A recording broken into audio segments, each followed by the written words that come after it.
Hello, I'm David Mandy, President of O&M Partners. I appreciate everybody's attendance today and want to welcome you to the Summer Resources Town Hall call. Summer Resources trades under the symbol SME on the Toronto Venture Exchange. For those of you who are new to this broadcast, O&M Partners is based in New York. We're a marketing and communications company. We're not commissioned. We're simply communicators. We're bringing public companies and the management of public companies and investors together in real time. We're hoping that the information you receive today will help you make a better informed investment decision. If you've dialed in on your phone today, you may not hear the pre-recorded presentation, but please stay on for the presentation and the Q&A. And for anyone that is on the call, in our audience, feel free to chat in your questions through the message feature of GoToWebinar. You can also email in your questions. Before we turn to our host, we've got a introductory presentation by Matt Geiger, who's the managing partner of MJG Capital Fund, launched in 2011. Matt is the managing partner. It's a limited partnership, specializes in natural resources. It's long-only fund, concentrates, as I said, on mining, natural resources, quite a range. It includes everything from the explorers to the producers. It's a pleasure to have Matt speaking today. He's also quite vocal. He's an opinion leader, and his viewpoint tends to look for counter trends. He's a deep value investor. He looks at overlooked sectors, oftentimes finding great value in very obvious places.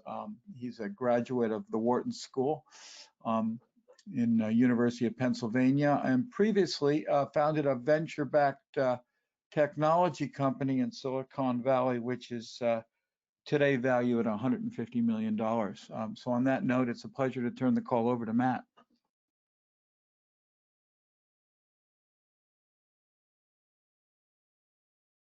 Excellent. Well, thanks for having me, David. Before I jump in, I want to start with the caveat that I am a bottom-up investor. So when I first look at a new mining-focused investment opportunity, the things I look at first are management, the asset quality, the company's financial structure, upcoming company catalysts, price to value metrics, and the jurisdiction where the company is active in. Only then do I consider the actual metal at play. That said, I think even for mining investors with this bottom-up approach to security selection, we do have a responsibility to understand the market dynamics of each and every metal we have exposure to. And of the roughly dozen metals that the MJG fund has weighted exposure to, nickel is one that I've been following with particular interest over the past 4 to 5 years, as I think its medium to long-term future is especially bright, thanks to a decade of underinvestment in exploration and development, coupled with nickel's unique role in the ongoing electric vehicle megatrend. So let's jump in. So nickel's primary demand comes from the stainless steel market at roughly 70% of total nickel demand. Remaining demand comes from specialty alloy steels, nickel plating, which can be thought of as a thin layer of nickel coating on a metal object, as a metal casting additive, and yes, and lithium-ion batteries. As can be seen in this nickel price chart, we are well off the metal's all-time high of nearly $25 per pound, reached in early 2007 at the peak of the Chinese-driven commodity boom. 13 years later, you'll see that the nickel price is roughly 75% below the all-time highs reached in 2007. If you look closely at the chart, you will see there was a small spike higher in 2019. Nickel reached roughly $8.50 per pound in Q3 of last year.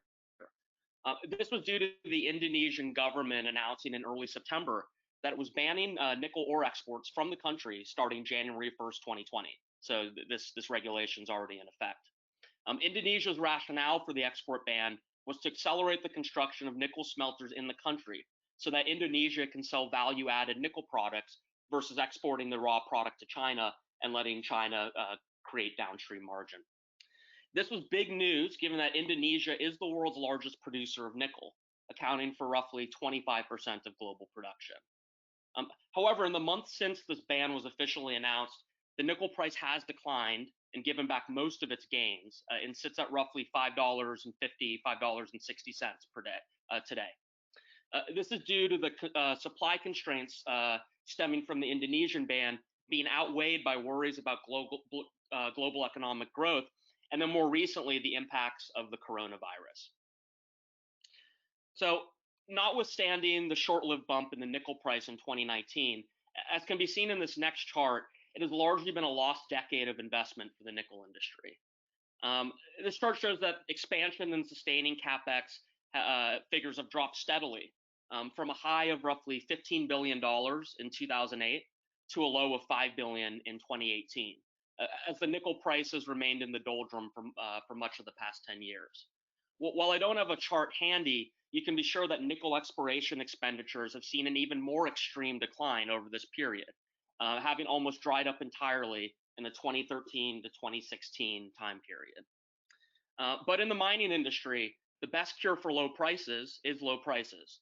And this is what happens when a given metal underperforms for an extended period of time. Investment in exploration, investment in development, investment in expansion and sustaining CapEx, all that dries up. And additionally, supply comes offline.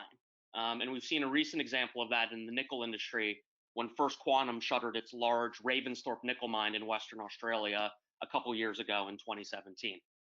So the dynamic that we're seeing with nickel should pique the interest of contrarian investors, because generally the best time to invest in a given metal is when prices are low and producers are struggling, and not when prices are high and CapEx and investment is booming.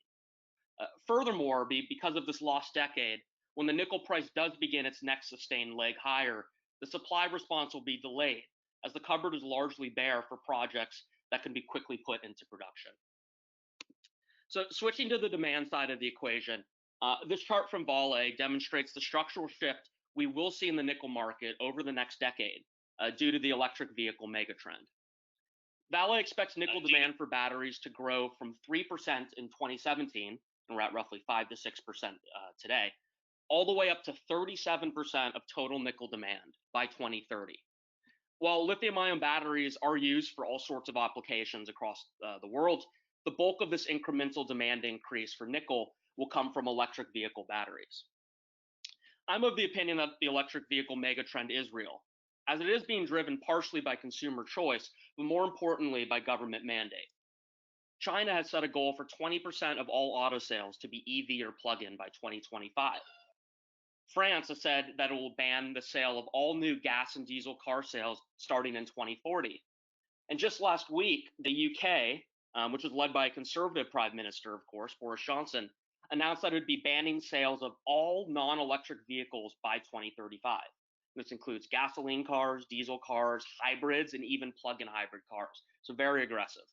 And of course, there was the news last year that the world's largest automaker, Volkswagen, announced that it would be going all electric by 2026. So while the pace of adoption is still up for debate, this trend is very real. So shifting to the next chart here, shifting lithium-ion battery chemistries are a further cause of optimism for nickel bulls. Elon Musk is on record saying that lithium-ion batteries should really be named nickel-ion batteries. And while I'm not generally a fan of Mr. Musk, I can wholeheartedly agree with this assertion. In layman's terms, a lithium-ion battery consists of an electrolyte made of lithium, an anode made of either synthetic or natural graphite, and then a cathode, which is the most expensive component of the battery. There are multiple cathode chemistries with different inputs, but the most popular and the highest performing is the nickel manganese cobalt, or NMC cathode. 15 years ago, when lithium-ion batteries were just starting to enter the mainstream, the NMC cathodes had a 1-1-1 chemistry, which means that by weight it was 33% nickel, 33% manganese, and 33% cobalt. However, cathodes are increasingly shifting to a more and more nickel-rich chemistries, with the most recent nickel chemistry of 8-1-1, which is 80% nickel, 10% manganese, and 10% cobalt. And of this 811 chemistry, we've seen a 250% increase in usage year over year, led by Tesla, who's using this 811 chemistry for its long-range Model 3s. Additionally, battery makers such as SK Innovation and others are currently working on a 9 1/2 1/2 chemistry. So again, that'd be 90% nickel, 5% manganese, 5% cobalt, to decrease the usage of cobalt in particular further. So why do we see this shift? Why do we see cobalt being replaced by nickel? There are a few reasons. The first is simple economics. On a per pound basis, cobalt is roughly 3 times more expensive than nickel at current spot prices. Secondly, there's questions of supply risk. Nickel can be found pretty evenly distributed across the globe, while currently 65% of global cobalt supply comes out of the Democratic Republic of Congo. This leaves battery makers and automakers at risk if there's a geopolitical blowup in the DRC. And then finally, there are CSR concerns, as some of the cobalt exported from the Congo regrettably is mined using child labor. And so major brands like Apple or Tesla, they put themselves at risk by sourcing large amounts of Congolese cobalt. So they do have an incentive to shift away from that as much as possible. So shifting to this final graph here, I'll conclude with a few intelligent ways that investors can gain exposure to nickel. The first point to understand is that nickel can be produced from 2 types of deposits. The first is sulfide deposits, which can be higher grade or lower grade. And then there's the laterite deposits, which can be either limonitic or saprolitic in composition. So in broad terms, the high-grade nickel sulfide deposits do provide the best margins and economics for producers, while the nickel laterite deposits are often high capex, lower margin, and they do carry significantly more operational risk due to the use of high pressure acid leaching, or HPAL as it's known, to liberate the nickel from the laterite ore. There will always be demand for high grade and medium to large size sulfide deposits, which can make money at current nickel prices despite their depressed state. And also, it's a product that can be easily sold into the battery market. So one way for an investor to position themselves in nickel is to invest in nickel producers with high-grade sulfide assets that are currently producing. Examples include Norilsk with its world-class mining complex in Russia, or Independence Group in Western areas, which are producing sulfide assets in Australia. By the way, we don't own any of these companies in the MJG fund, so I feel comfortable mentioning them in this recording. A second way to invest, which provides both higher risk and a potentially much greater reward, is to invest in a handful of credible exploration and development companies focused on nickel sulfide assets that are not yet in production. Each of these nickel sulfide explorers and developers should be evaluated on a case-by-case basis. Again, this is a very high-risk industry, exploration and development is, but those with access to capital and technical teams with deep expertise in nickel sulfide will have the highest chances of success. And then finally, there's a third option, which provides perhaps the most leverage to nickel price increases. And this is to invest in cashed up owners of large undeveloped laterite resources in its later stages, so in the pre-feasibility or feasibility stage. None of these laterite projects make sense at the current nickel price, so investors need to understand that these should be considered true optionality plays, where in essence, at current spot prices, the project is worthless, but when we do see the nickel price next breach the $10 level, these projects on paper will show multi-billion-dollar NPVs and will likely sport significantly higher valuations. So this is a potential way to get extreme exposure to nickel price increases by investing in laterite optionality plays. Okay, I think that's it for me today, right on time. I hope this overview of the nickel market was helpful to everyone listening, and I'll now pass this back to David for the presentation. Thank you very much. Thank you very much. Thank you, Matt. No, as always, very informative. Pleasure now to introduce our host, Marc-Antoine Audet. Marc-Antoine is a PhD in geology. He's the Director, Chief Executive Officer of Sama Resources. He's a veteran. He has over 27 years of experience, geological experience, focused internationally in nickel exploration and development. He's worked with the big mining companies, Extrata Nickel. He's worked with Falconbridge. He has project experience in Brazil, and he's been and he also a chief geologist for Falconbridge in New Caledonia, and he was and also involved in West Africa. So it's a real pleasure to turn the call over to Marc-Antoine.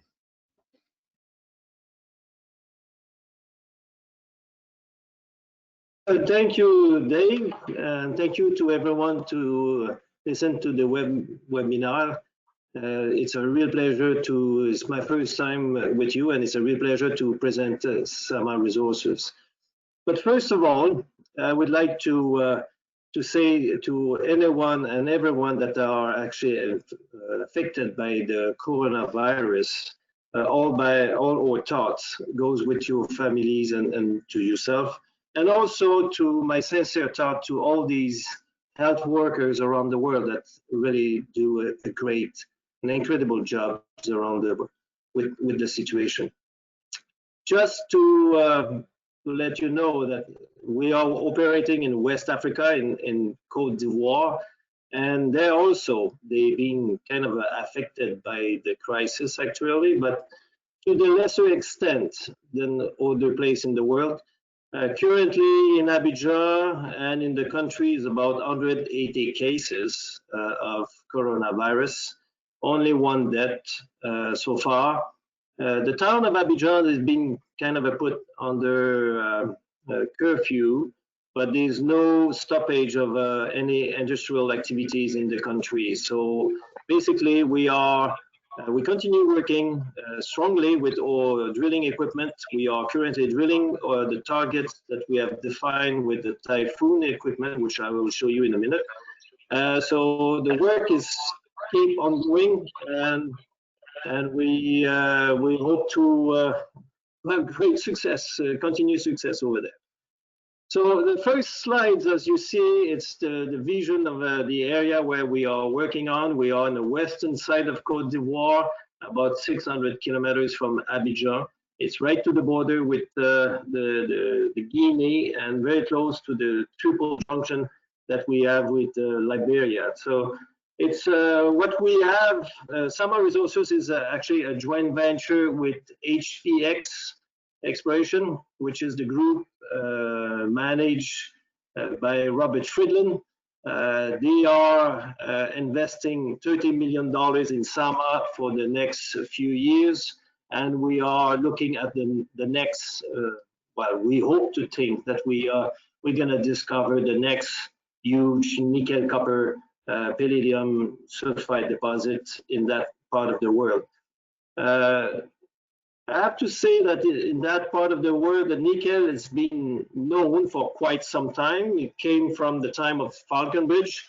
I was a director of operation during these days in the 90s. We were working mostly in the nickel laterites, but we also knew that there were nickel copper sulfides in the area, but we didn't understand the geological background at that time. And it's only after that I left Extrata at the end of 2008, created Sama Resources. We went back on site and we decided to start exploring for the nickel copper sulfides in the area, and we discovered the large layered complex that was not known at that time. So I will come back to that in a few minutes.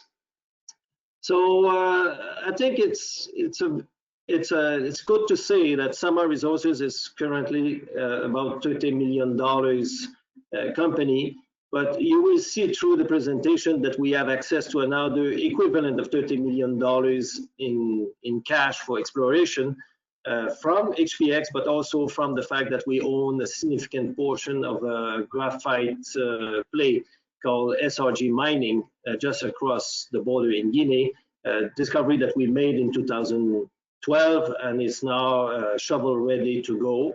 So this, with all of this combination, that give us access to additional cash without issuing a single share in the next few years. So we're going to go through these slides quickly. Obviously, the looking forward statement, you're all used to this. I would like to point out that on our board of directors, many of you probably know Mr. Benoit Lassalle, is the former chairman of Semafo. Semafo has just been bought by Endeavor, and Mr. Lassalle started Semafo in 2002 with about 18 employees. It was a $4 or $5 million company at that time, to a $2 billion company with 25,000 employees in 2013. A real success. They mine 4 deposits in West Africa. So he knows Africa and he knows how to develop a project. Myself, I've been in Africa since 1988, basically in South Africa, Botswana, and more recently, like since 1994, West Africa, Côte d'Ivoire. So large experience in West Africa and developing projects, exploration and development on project, and nickel laterite and nickel sulfides. So you can see the other members of our board. Eric Finlayson, which is the representative of HPX on our board, is the former director of exploration for Rio Tinto, and also Mr. Richard Kennel, which was the director of a large iron ore deposit in the northern Quebec. Next slides, you will see slide number 4. This is our land package, western side of Côte d'Ivoire, next to the border with Guinea. We have about 832 square kilometers of properties.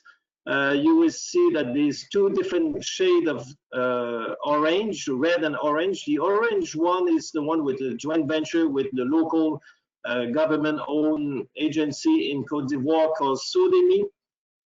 It's a JV where Sama is 66%, Sodemi 33%, and the 3 other red, the red property here are 100% owned by Sama Resources. We discovered the Samaplu Nickel-Copper project first, one of the cross there, the Northern Cross. This was the first discovery in 2010. The first hole we drilled at the showing, we intersected almost 100 meters at 0.6% nickel, 0.6% copper from surface. That was extremely good, very good grade. We were very encouraged with this. And all the work that we did after that we outlined basically the layered complex, which we gave a name. It's a name of the local tribe in West Africa called Yakuba. So we gave the name of Yakuba layered complex, or intrusive complex. And now we have this complex spanning over more than 50 kilometers strike length and more than 20 kilometers on both sides. And it's all open in all directions. So you can see in this slides also the graphite project, the Luna graphite project. This is the graphite project I was talking about, the SRG mining, in which we own about 34% of that company. Next slides. We have developed resources on site at the Samaplu project. There's a resources that we are working with the group DRA. We are looking at the technical study of a possible open pit. This is ongoing. And we also have the other main aspect is to discover large layered, large nickel copper sulfides deposit. And to do that, we have the access to the fund from HPX. They committed to a $30 million in Sama Resources. So far, we received $12 million from the 30. So another $18 million to come in the next few years for the exploration for finding these huge deposits that we hope to find.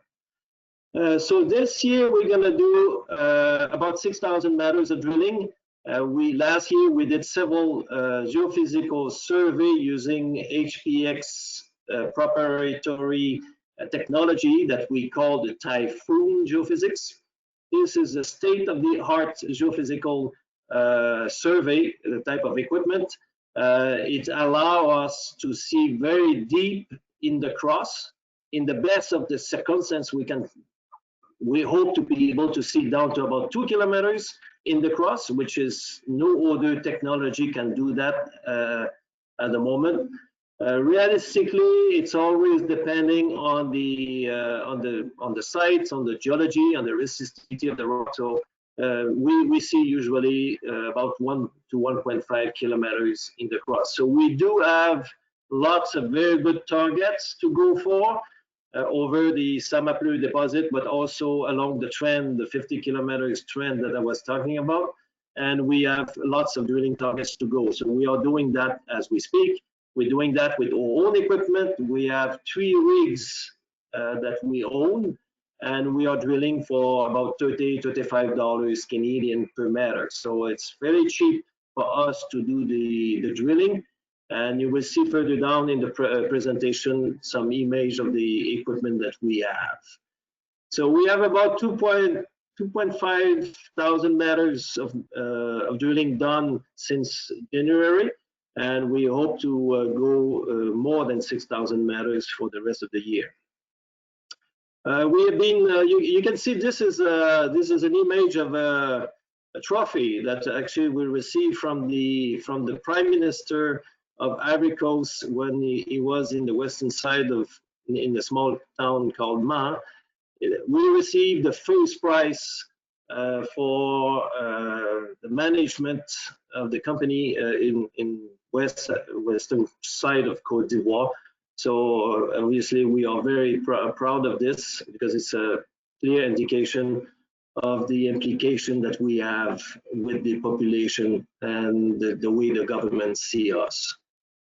The next slide number 6, I'm going to give you a quick geological 101, if you want, a quick background on what we are looking for and how we will do that. You will see here there's 2-3 images of large nickel deposits around the world, and the biggest one is nickel Norilsk in Russia. This is 1 billion plus tons of nickel ore, and it's sitting at depth, about 1 kilometers at depth, in a kind of a reservoir that is part of the intrusion that came in. So we believe that what we have in Côte d'Ivoire have lots of similarities with all these huge and large potential zones like Norilsk, like Jinchuan in China, or Voisey Bay in Canada. So all of those are intrusion coming from the mantle and that develop nickel laterite in not nickel sulphides in reservoir at depth. And what we have so far and what we have discovered so far in Côte d'Ivoire is we have similar type of environment, similar kind of intrusion that can bring this kind of deposit. And actually this is what Mr. Friedland, 2 years ago, when we met with him and we presented the project, he saw that immediately, and he saw the potential the same way that we see it ourselves. And he, after 8 months of due diligence from his team, he decided to come with us, and he committed for $30 million over the next few years to develop and to explore the project and to find a deposit as shown on this screen. The next one is a modification of these cartoon, if you want. This is our vision of how the intrusion occurred in Côte d'Ivoire, in that specific section of Western Côte d'Ivoire, where we had that intrusion coming from the mantle, and that intrusion arrived at about 25 kilometers at depth 2 billion years ago, and then created this kind of environment where we can have nickel-copper sulfide accumulating in traps, in embayments, and in geological traps. So this is our target. This is what we are looking for. This intrusion has the same potential for big world-class deposits as the Norilsk or Voisey Bay or Jinchuan. You have to see this project as a very early days, because it was not known before. Before 2010, nobody knew about that area. Nobody knew that this intrusion existed over there. This is all the work done by SAMA with all our drilling and all our geological work in the field where we discovered all of this. So it's a new play, it's a new discovery, but the potential is enormous, as you can imagine here. The next slide, the slide number 8, is just to show you that the 50-kilometer strike length over our land package, it's covered, if you want, by good response from airborne EM survey that we flew in 2013 and in 2018. These airborne EM survey are highlighting the conductivity from the rock himself. What I mean by this is when you fly the survey with the helicopter, we are injecting a current in the ground, and we are collecting the final the response from that current. And all the warm color that you see there, we have about 30 specific zone within the 50-kilometer strike length. About 30 of these zones, similar to the original discovery, which is the Samaplu deposit here, which is this small circle there. All of those have the same potential of hosting the deposit that we already know at Samaplu. And I want to point out at the junction between the southwest license here and the other one there at the corner there, there's a 24 square kilometers. 24 square kilometers is fairly large. 24 square kilometers response from that airborne EM survey with a strong conductivity coming up from the ground himself. So when we saw that in 2013, we walked to there, and this is jungle, this is mountain, there's no access to these areas. So we had to create access. The first time we went there, we had to walk 18 kilometers before to get to that place. And this is where we discovered the first nickel-copper sulphides occurrence outcropping in West Africa. So we discovered nickel-copper sulphides, and there's a small little video on a website that is showing this. And this is a 3-kilometer strike length on the front there, where we have nickel-copper sulfide outcropping in the riverbed and so on. So since then, we did some drilling there. We did intensive typhoon surveys, geophysical surveys, and we are currently drilling over there on these surveys that we have done and the result of the plate or geophysical plate. So that's what we're doing at the moment, and we are. You will see in the next few months the result of all that drilling. More to this, there's a additional zone like Bunta, where we have nickel-copper sulfide outcropping right at surface there as also. You will see an image in a minute there. So the entire area, it's what we call the Yakuba layered complex, 50-kilometer strike length, and there's nickel-copper sulfides almost everywhere within it. And again, all of this was absolutely unknown in 2010, and it's all the work of SAMA that doing this up. Slide number 9, it's the typhoon response at the original discovery site called Samaplu. At the discovery site, we drilled about 30,000 meters of drilling. We have a resources at surface, and that resources at surface is what is the basis for the technical study done with DRA Medchem for an open pit operation.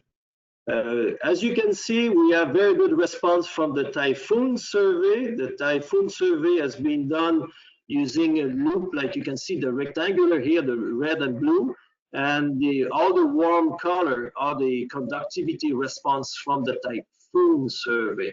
So you can see that we have numerous very good targets in addition to what we have already outlined as a resources. And this, again, we are currently working on this to identify additional resources. Now, slide number 10, it's the Yepler sector, the sector that I was talking about, the 24 square kilometers, located about 20 kilometers southwest of the original discovery, which was Samaplu. And there again, you can see the response from the typhoon survey. All these rectangular are the loops, and all the warm color are the high conductivity related to the, as a result from the typhoon. What I mean by high conductivity here is when mineralization is in the rock, and when you initialize that with the current, that will accumulate the current and will give conductivity value to the rock. And more the red and warm color that you see here, more conductive is the ground, is the rock on the ground. So all of those are target zones for drilling, and they are target zones for nickel-copper sulfides at depth. So we are currently doing drilling on site over there. Slide number 11, just to show that we do have very strong political support for the project. Last year, we hosted two ministers right on site, the Minister of Mines and the Minister of Higher Education in Côte d'Ivoire, and they came to visit the project. They were very interested, and we have the full support for the government, from the government for this project. When I was talking about the nickel-copper sulfides at surface, the image at on the bottom left here is an image where you can see the rock at surface. It's a zone called Bunta, and we have a lens of massive sulfides right at surface.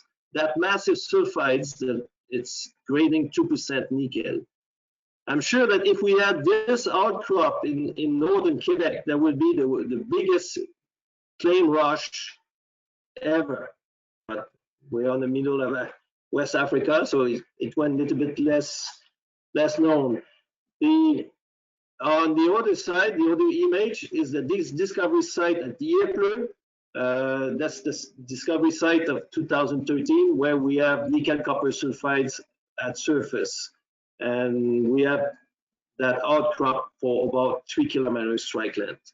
So the nickel is there, the geological environment is there, it's still highly underexplored, and we are aiming to do all that exploration and to push the project as fast as we can in order to discover the model load related to all of this.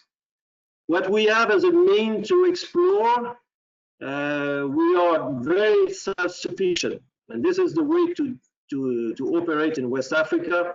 We have our own drilling equipment, we have our own GCB, bulldozers, graders, we build our own access. We have a camp here, these two tents that you see on the top are at the camp at Yepler. We are right at the top of the mountain zone over there. It's a 1,100 meter elevation. As you can see, we are above the cloud, basically. So it's a very remote, but very prospective environment. And you can see the typhoon himself, the equipment from HPX that we are using. It's the image in the center here, where you can see we have to use a generator of 230 kVA running at 80% just to give the power to the typhoon himself in order to inject the current in the ground. So it's extremely powerful, and it works with a high power, low frequency current, and this is why we are able to go at depth. You can see at depth fairly clearly. And so far, the interpretation we have from the typhoon are pretty much bang on. Every time we have a target zone defined by the typhoon or drilling hit it almost at the emitter close where the target has been defined. This is another slide with our drilling equipment. You can see we have 3 rigs. We have a new Cortex 3000 that just arrived last month. It is a contribution already on site. This is a beautiful machine that can gonna give us a hole down to 1,500 meters and plus. We have 2 smaller one. The long gear here can go down to about 200 to 300 meters, and the other Cortex 1300, it's about 600, 700 meters there. You can see that we have all the other equipment as well to be self-sufficient. We have a strong CSR commitment with the people in the area. I've been working in that part of the world for the last 25 years. Many of our team members worked with me 25 years ago, so it's a very closely tight team. We have no expatriates. Everybody, all the main exploration, environment, administration, it's all done with Ivorians, which is why we are able to continue working even if it's the crisis at the moment. So it's going extremely well. We are very pleased with the response with the people in the area, and we have a full support from the country and the people in the village and in town. A quick snapshot at the corporate summary. We have about 216 million shares outstanding. It's about market cap around $30 million, but I want to point out that we have a cash position about $4 million, and we have another possibilities for $8 million with the share value of SRG Mining, the next graphite deposit to be developed in West Africa, in Guinea. And we also have another $18 million coming up from the arrangement with HPX.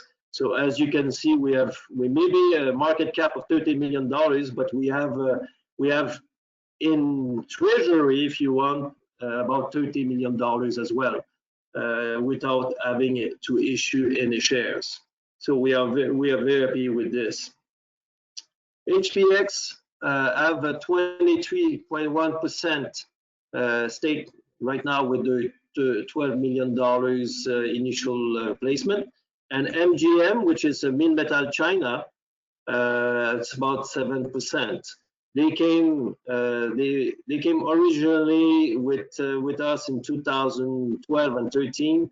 The first 2 placements with MMG was at 100 and 130% premium on the share at the time. They've been extremely good partner with us, and they continue looking and monitoring the situation with us. So we're very happy we have these 2 good groups. So with that, thank you very much, and we'll be happy to answer all questions. Thank you. Thank you, Marc-Antoine. Very well presented, as always. We'll start with Doug Loud. Doug, questions today?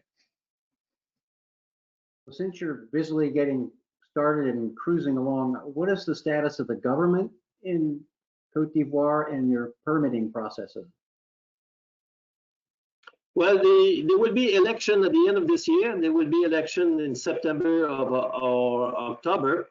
It's going, as far as I can see, the Côte d'Ivoire is doing extremely well. Since 2011, the economy in Côte d'Ivoire grew by 9 to 10% every year. Economic situation in Abidjan is booming. Construction everywhere. Lots of industry are taking place in Côte d'Ivoire. A very good road system in Côte d'Ivoire. Very good power. There's no shortage of power in Côte d'Ivoire. They actually export power the nearby country. So as far as the political situation, there will be, the election is, well, it's like everywhere in Africa. Sometimes there's a little bit of play, but I'm pretty sure the election will go fairly smoothly. There's no tension in the country, and there's no sign of anything. It's a fairly stable and fairly good. I have absolutely no issues there. What about the government agencies and the permitting? Okay, as far as the permitting, we have all our permits. The permits are, the exploration permits are for 12 years. The first phase is 4 years, and then you have 2 renewal process of 3 years each, plus a possible extension of 2 years. Yes, Côte d'Ivoire has been known for taking time to give the license. It's happened before that we had to wait a year before to receive or one license or something. But at the moment we are fully permitted, and we don't have to wait for anything. We are fully permitted, and we have our license for all the time that we need to develop them. There's no stress, anything or anything on our license. And have you had any issues with the agencies giving you a hard time if you don't, as they call it, cooperate? No, we never had any issues this way. We have a policies of zero tolerance as far as any request or to respond to any request. Is absolutely this is probably why sometimes we have to wait, but yeah, we always have the possibilities to involve the Canadian government, the embassy or something, to put some pressure sometime to make to deliver the permit on time. But we never had to give anything. Actually, we never receive any requests for that, for the whole time that we're there. It's very helpful to know. Thank you. Very interesting project. Thank you, Doug. Thank you. Thanks, Doug. We're going to turn to Marshall Barrow. Marshall has to unmute, so it may take him a second.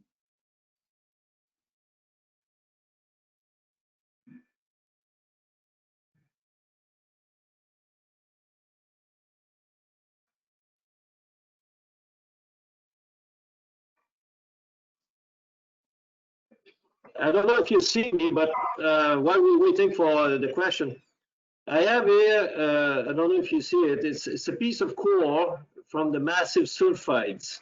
This is 4% nickel and 4% copper plus PGMs and so on. And the beauty of this ore is absolutely pristine texture. This is like if it was in place yesterday, but it's 2.1 billion years old. And it's the same age actually of the Bushveld complex in South Africa. So it's been in place about the same time, in the same tectonic kind of event. And this material is what we are looking for as far as the reservoir. We have veins and lenses of this near surface, sometime up to 10, 11 meters of it. But we need to look for the source at depth of these veins and lenses that we find near surface. So that's what we're looking for. This is why actually HPX is with us, because they strongly believe, like we do, that all these veins and lenses that we have near surface have an origin at depth. They have to be. And it's a matter of time to get to those. Thank you, Marc-Antoine. Is Marshall with us? Okay, we're going to turn to Duncan Blount. Duncan, question today for Marc-Antoine. Hey there, thank you very much for the presentation. Quick question, two quick questions. One, do you have any delays to your expected drilling program for 2020, just based on the disruptions from the virus currently? And second, when do you expect to have enough information for a maiden resource estimate? Okay, so as far as the current crisis, this is something that obviously we are monitoring on a daily basis. At the moment, we are not being asked to reduce our activities specifically. There's been some thought of that, so obviously we're gonna have to respond and to obey if there is any restriction on activities that will be imposed by the government. But we're gonna deal with that when we're gonna arrive there. But at the moment, we are continue drilling with our drilling equipment. What was the second question? Great. Sorry. Oh, just curious on timing for a potential resource. Well, we already have a resources, a technical document. It dates from 2015.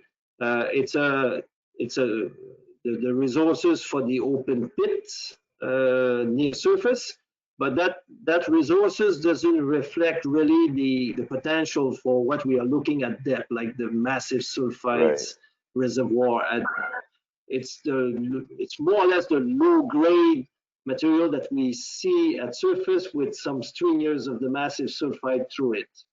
Regardless to the grade, this resources, when the nickel price will be a little bit better, like $7.50 or $8 a pound, it's a very good economic project. And we do working with the DRA Medchem at a technical, as a revised technical studies, and that might be out in the next few months or so. Thank you. Excellent. Thank you. Thanks, Duncan. Oh, we're going to turn to Jordan Estra. Jordan, questions today? Thank you very much, Marc-Antoine. I appreciate the insights into this project. It's pretty clear that you are in the process of developing a huge resource, a huge nickel, copper, and PGM resource. Given the funding you currently have available to you, how far down the road will that funding take you in terms of the additional exploration you need to do, both in terms of your ability to fully explore and get information about this very large deposit, as well as how many years down the road? And at that point, would you be in a position to do a scoping study?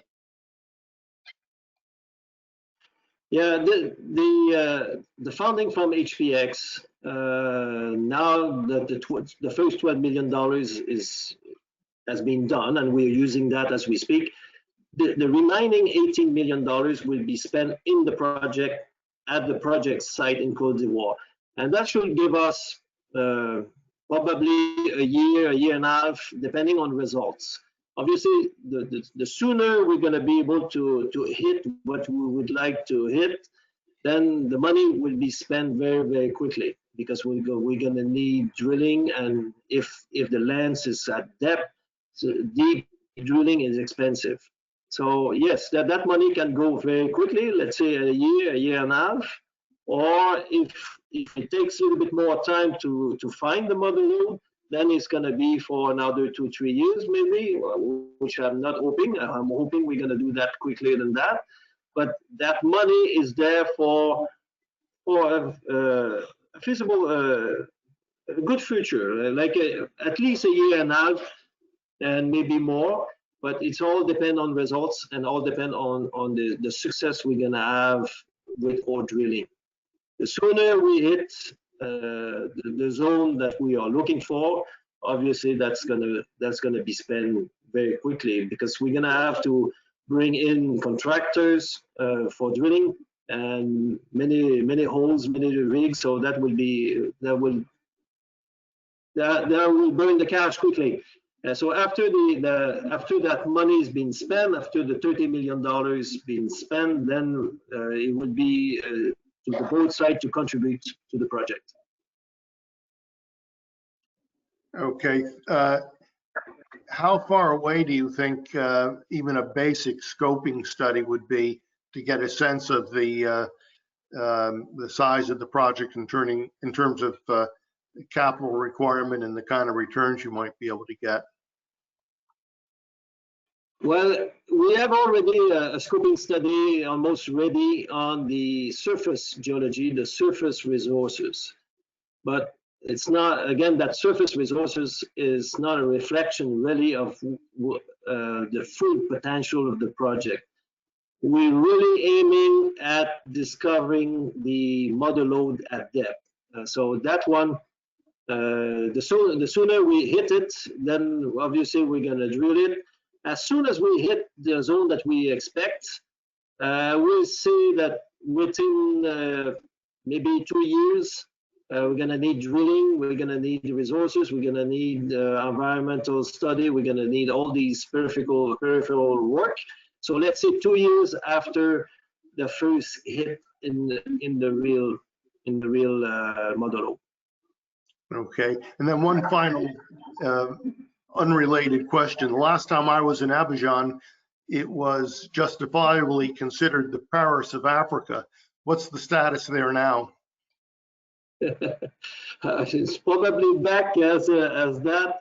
Of course, Abidjan and Côte d'Ivoire went to kind of a bad period between 2002 to 2011.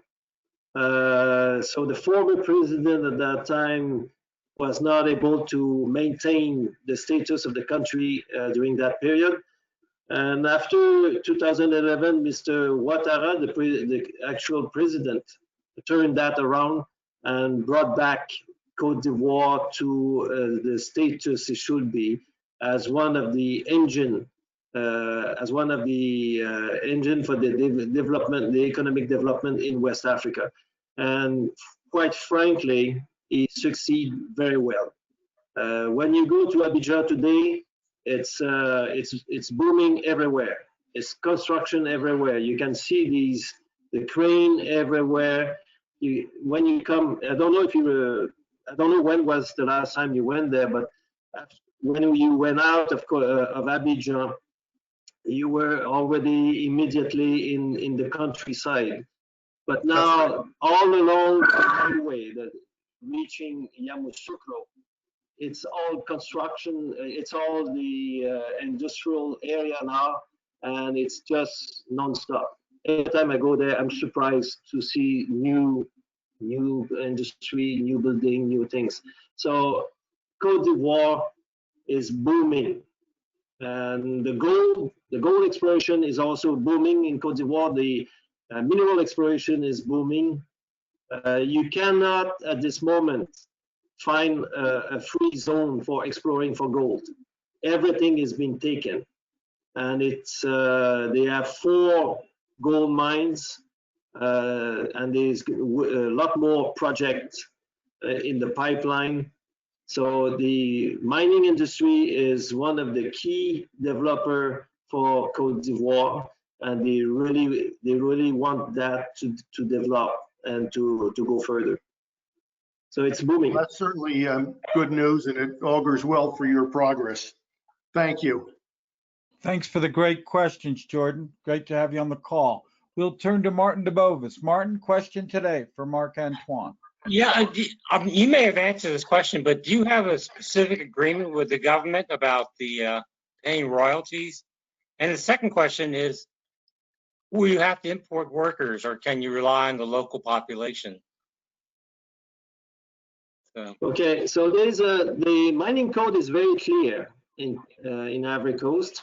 The mining code said that the government will retain 10% free carry interest in an operation, which is kind of fine and fair, because if you look at Guinea or any like Burkina Faso and some other places, it's 15%, but in Côte d'Ivoire it's 10%.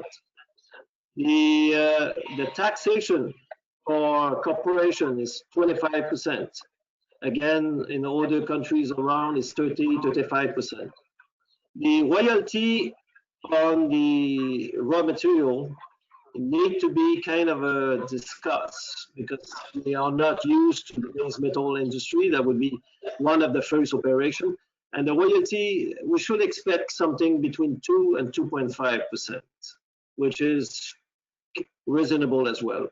So as far as the mining code and the mining environment in Côte d'Ivoire, is one of the best in Africa and West Africa. And I will make reference to Mark Briscoe, which the Goldfield and been operating in Côte d'Ivoire for so many years. He described Côte d'Ivoire as one of the best jurisdiction to operate a mine. So we're very comfortable with Côte d'Ivoire. Thanks for your question, Martin. Well, one other question. Will you have to supply social costs? Will you have to operate hospitals or schools or any of that kind of expense? Of course, we are a good corporate citizen as well. And being a corporate citizen in this part of the world where it's fairly remote, small village, relatively poor population, infrastructures are okay because it's Côte d'Ivoire. Sometimes in some other country it's lacking infrastructures. So schools and medical center are sometimes being run down in these villages. So we feel that it is our commitment to help the population where we are, and we do build schools, we do rehabilitate schools, and we also building benches for school bench for the students and so on. And we do what we can to be part of the community over there. But I always make the point to the population over there that they should not consider that we are the government for them. We're not going to build a road, we're not going to tar the road, or we're not going to substitute ourselves to what the government should do as far as the big infrastructures. Because sometimes, obviously, they always ask for, the list can be that long every time we talk with the villagers, but we always put everything in perspective, in perspective of what we can do and the money that we have available, and also everybody have their own jurisdiction. The government, the infrastructure is for the government, and we can help, but we are not a substitute to the government. You're very clear. And that's well accepted. How about the workers? Will you have to import a lot of workers, or can you rely on the local population? West Africa, it's a mining jurisdiction. There's lots of mining in Burkina Faso. There's lots of mining in Mali. There's lots of mining in Guinea next door. And many of these workers on these mines, on these countries, are Ivorians. Many of them are obviously locals from Burkina Faso, from Mali. And there's a pool of available high-skilled people in the entire area that as soon as there's an activities or a mining activities like the one that we eventually want to put up, they're going to be all happy to come back to Côte d'Ivoire, because obviously they consider themselves like an expatriate in Burkina Faso or in Mali, and as soon as they have possibility to come back to Côte d'Ivoire, they will come back. So there's a very large pool of skilled people that we can fish in, if you want. So I'm not too worried with this. Obviously, any activities we're gonna need some expatriates that will transfer their expertise and the way to do. But I don't expect that we are gonna have to run an activities with hundreds of expatriates. It's not gonna happen that way. At the beginning, yes, but it will fade out very quickly, and it will be managed by mostly by the local people. Thank you, Marc-Antoine. Martin, thanks for your questions. We'll turn to Matt Geiger, who gave us our introductory remarks today. Matt, question. Hey, Mark. Good to see you healthy. Appreciate the update today. Quick question for you. Point of clarification. Is Matthias Plu and Mosicro, I think I saw it in this current deck, is that the same target? Has it just been renamed? Oh yeah, that's right.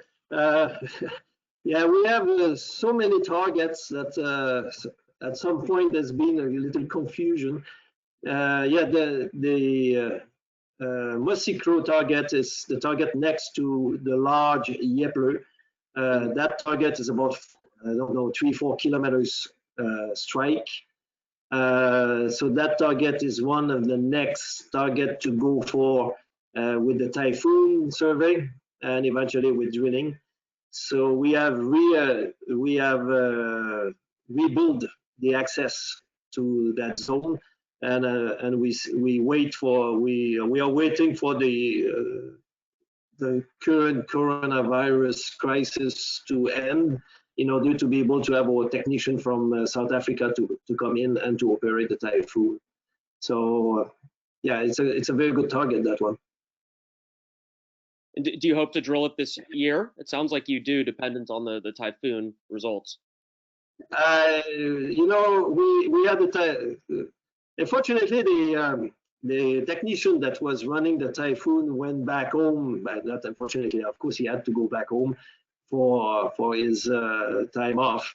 And it turned out that the day he was supposed to come back, the Abidjan decided to put a restriction on any foreigners to come in the country, so he was not able to come back. He's based in Johannesburg, and that, unfortunately, we had to postpone the Typhoon survey until he's able to come back and to do the work. Mm-hmm. So we're gonna have to wait until the crisis ends. No, that's fair. And just to be clear, do you think you'll keep the drills turning? Do you have enough targets to drill, assuming that this guy can't get back into the country for 90 or 120 days? Assuming that you're allowed to drill and it's safe. Are there enough targets to keep going? Yeah, we have lots of targets to go for. We have lots of targets to go for, and we also have some infill drilling to do at the main site at Samapur. So I'm not worried at this moment of running out of targets and running out of area for drilling. I'm more worried that at some point we might be forced to reduce the activity by the current situation. Sure. Okay, great. Thank you. Thank you, Matt. We're going to turn to Michael Potter. Michael, question today? Yes, thanks for a very informative talk, Marc-Antoine.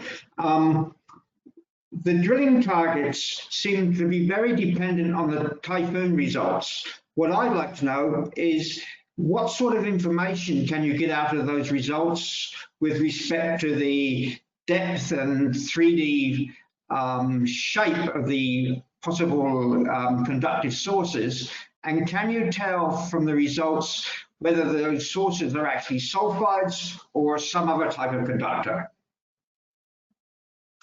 Okay, so this is the best person to respond to this will have been a geophysicist, but it's okay. I think I know enough about geophysics to be able to give you a good answer. The Typhoon gave us a response of the conductivity of the rock at depth. It would be anything between 100 meters from surface down to 1,000 meters or 1,200 meters, kind of. So when we have that response, the geophysicists will model the response in the form of X, Y, Z. So it's going to be able to establish at which depth will be the response based on the response himself and the way the response behave. So what the geophysicist will do is going to look at the survey, is going to look at the response, and it will calculate the conductivity thickness of a specific response. And the higher that value is, and obviously the better will be the targets.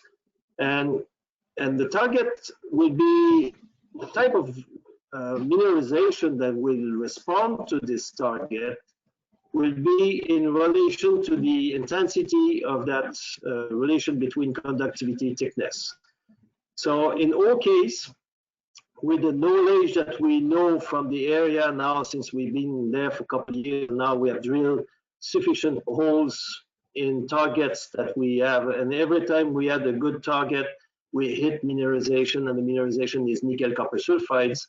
So we pretty much, I will never say sure, but we have a good understanding on quality of targets and what we should expect that will give this target. So the geophysicists now are pretty good at establish the depth of the target and the, like I said, the conductivity thickness. Now, when you want to represent this conductivity thickness, you just cannot make a ball, or you don't know the size of the shape of that anomaly because it's a response. So what they do is what we call a plate. They will simply take that thickness, conductivity thickness, and they will model that, thinking that maybe it's going to be a deposit of 5 meter thick. So in order to be 5 meter thick, the plate should be like 500 meters by 500 meters. So this is why sometimes you see large plates coming out of a survey at a specific depth, because it represents this conductivity thickness. So either you make it large and a smaller plate, or you make it relatively modest and a large plate. But you always aim to the center of the plate. Regardless of the size, you aim for the center. And that's how we work so far. Okay, thanks a lot. That clears things up quite nicely. Thanks, Michael. Victor Zhao. Victor, do you have a question today? Yes. I guess the typhoon work is contracted, is done by HPX. I'm right? I'm sorry, can you repeat the question? I didn't hear properly. They're asking if the work contract workers are contracted by HPX. No, negative. There's nobody contracted by HPX. Everybody that's working at the project are employees of Sama Resources. Great. I mean, Typhon, the geophysics survey, is kind of contracted. For the geophysicists that do the analysis, it's HPX. Okay, so he's the one that actually have the software and have the way to interpret results from their own survey, because they developed that. So yes, the geophysicist is HPX team. The operator for the typhoon on site in Côte d'Ivoire is an ex-HPX employees, and is now a consultant and contractor, and he works for us, but we pay him directly. So he's kind of is doing it under contract with us. Thank Okay, you thank for your question, Victor.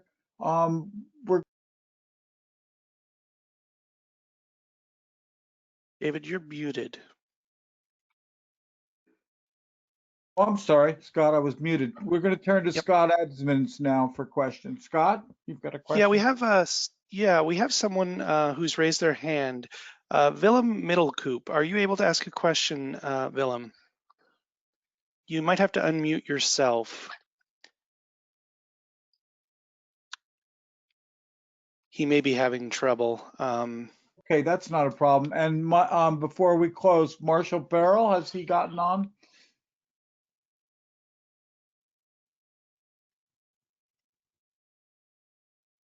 We're just getting the last of the questions, Marc Antoine. We'll be right with you. No problem. In the time being, I can show you some more core if you want. I got exactly. lots of it.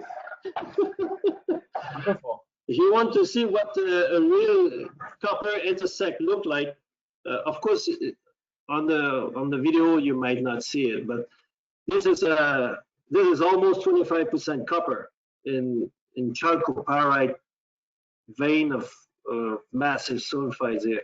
This near surface again. So there's lots of nickel and copper in the entire sector. Okay, Scott, I think we'll proceed to close. Yep, that's all the questions from the field. Okay, Marc Antoine, back to you for closing remarks. Great presentation. Well, thank you very much to everyone, and we are very happy to have you listen to me. And I remain open for any questions or comments. You can email or contact me by phone. Maybe I will just simply say that this part of the world, Western Côte d'Ivoire, is the host of the nickel copper sulfide, nickel laterite. There's more than 500 million tons of nickel laterite in the surrounding. There's graphite, iron ore. Don't forget HPX. They are developing the more Nimba iron ore, which is close to where we are. So it's that will be the next base metal camp, world-class base metal camp, and it's just a matter of time before we hit the mother lode. Well, I'm hoping so. Thank you very much to everyone. Thank you, Marc Antoine. Thank you to Matt Geiger for doing the introduction. And thank you to Matt Johnson for helping us get this thing together today and all set up. We appreciate your attendance and wish you a very pleasant evening. Thanks, guys. Thank you, Matt. Thanks.